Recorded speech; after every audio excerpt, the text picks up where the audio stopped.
Bonjour à tous, Simon Vesperini.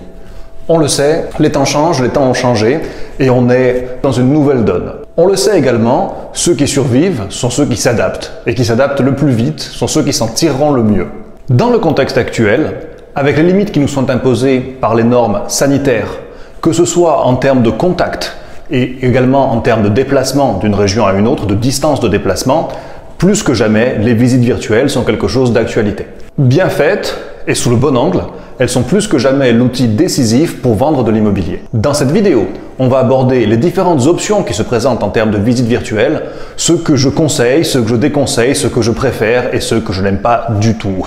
Il existe effectivement depuis quelques années des systèmes qui permettent de faire des photos à 360 dans chaque pièce et avec un lecteur photo adapté sur certains sites, elles permettent à l'utilisateur de se déplacer dans l'image et de regarder partout autour à 360. Sur le principe, ça paraît chouette. Dans les faits, en général, les sites ne disposent pas de ce lecteur-là. Si vous allez sur les sites courants de diffusion d'annonces, quasiment tous d'ailleurs, ils n'ont pas ce lecteur-là. Et quand on l'implémente sur son site, eh bien écoutez, pour avoir tenté l'expérience il y a maintenant 5-6 ans en arrière, ça marchait pas, ça buguait sans arrêt. De plus, ça demande un effort à l'utilisateur. Pas tout le monde est familiarisé avec les techniques informatiques et pas tout le monde a envie de déplacer sa souris et d'essayer d'imaginer ce qui se passe dans les angles. D'autant plus, ces visions-là ont tendance à déformer les pièces. Toute ligne droite se trouve arrondie, enfin on a l'impression d'être dans une bulle. Il y a aussi d'autres systèmes qui permettent de se déplacer d'une pièce à l'autre, un petit peu comme on le ferait sur Google Maps avec la Street View. Là aussi, ça demande un effort de la part de l'utilisateur, ça demande un lecteur adapté et on a un rendu de l'image qui donne l'impression que les pièces sont immenses, que les couloirs n'en finissent pas. Ils ne sont pas vraiment un reflet de la réalité telle qu'on la trouverait sur place. Donc on le voit, deux inconvénients à mes yeux. Le fait de demander à un public qu'il faut capter.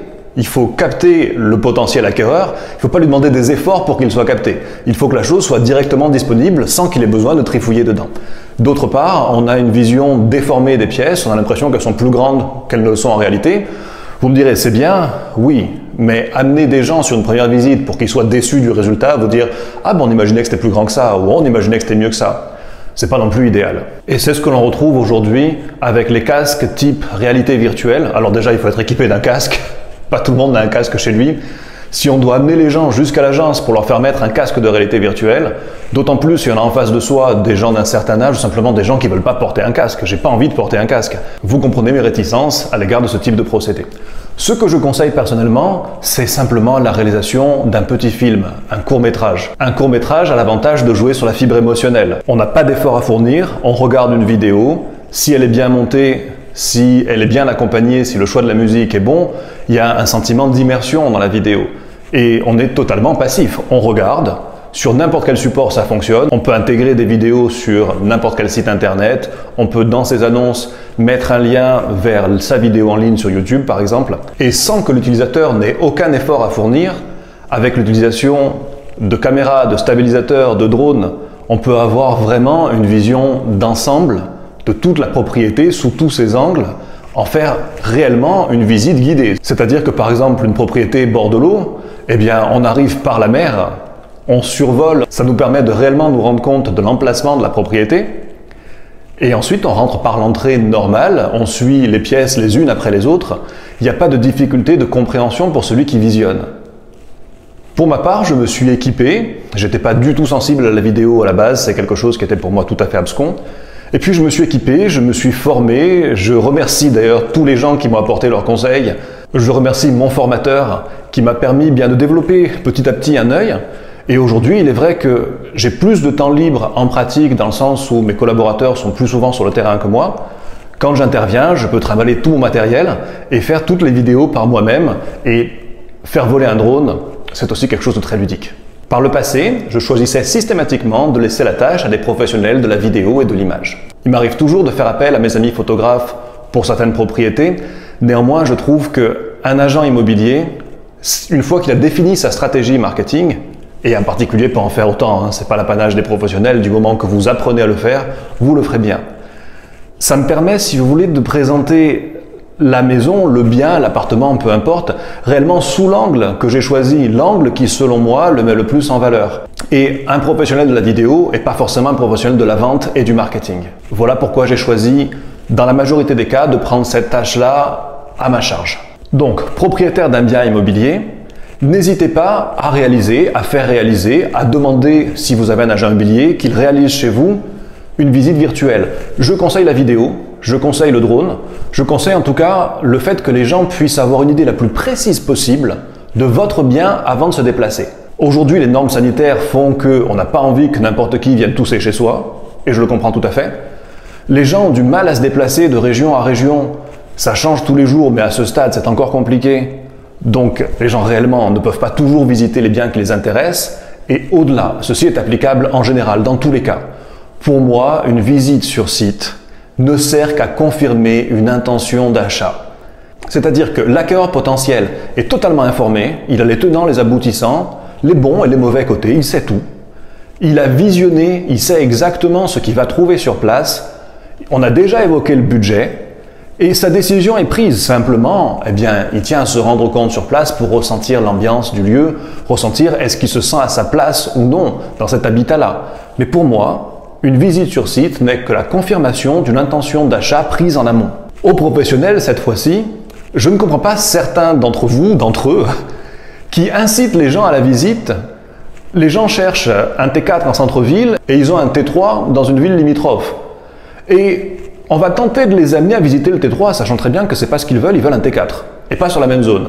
Pour ma part, je me sens déjà suffisamment occupé comme ça pour ne pas amener les gens qui ne le veulent pas voir un bien qui ne les intéresse pas. En particulier, le raisonnement est également applicable, si ce n'est que quand vous mettez un bien en vente, plus il y a de gens qui vont rentrer, sortir et ne pas acheter, plus votre bien, quelque part, s'en trouve dévalorisé. Si une propriété est en vue, dans des petits bourgs, des petites villes, tout le monde sait. Machin, il a visité ci, et l'autre, il a visité ça. La personne qui sort de chez vous et qui ne va pas acheter, si elle va au bar du coin pour en discuter, elle va pas dire « J'ai vu cette maison, vraiment elle est belle, mais je l'ai visitée pour passer le temps, je comptais pas vraiment l'acheter. » Ou « Elle est vraiment chouette, mais j'avais pas les moyens de me la payer. Hein. » Les gens vont dire « Oui, elle est pas mal, mais elle est pas si bien que ça. » Et puis bon, le prix qu'ils en demandent. Et au bout d'un an, si vous avez eu 30 visites et 30 personnes qui se promènent en disant « Oh, la maison elle est pas si bien que ça, plus on demande cher. » Croyez-moi, votre bien en réalité, il est dévalorisé. Je ne pense pas qu'il faille tabler sur faire un maximum de visites. Ce qui importe, c'est d'amener les bons prospects, ceux qui vont acheter. Et pour le savoir, eh bien, il faut qu'ils aient une présentation la plus complète possible en amont avant de se déplacer. Évidemment, vous pouvez avoir l'impression que votre bien n'a pas beaucoup de succès s'il est peu visité. Vous pouvez avoir l'impression que la personne en charge de votre bien ne s'en occupe pas beaucoup puisqu'il vous amène peu de clients. Mais croyez-moi, le nombre de visites est totalement décorrélé de la quantité de travail fourni dans l'ombre et totalement décorrélé de vos chances de succès. Vous ne voulez pas un maximum de visiteurs chez vous, vous voulez le bon, celui qui va acheter.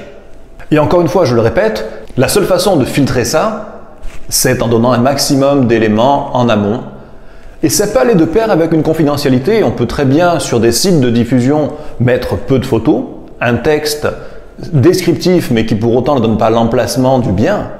Et ensuite, quand on a le bon client, lui ouvrir tout le dossier, lui donner l'accès à des vidéos en ligne, à des dossiers qui seraient privés au public. Néanmoins, si vous avez choisi de vendre votre bien en direct, hors concours d'une agence immobilière, à ce moment-là, vous avez tout intérêt vraiment à le présenter sous tous ses angles.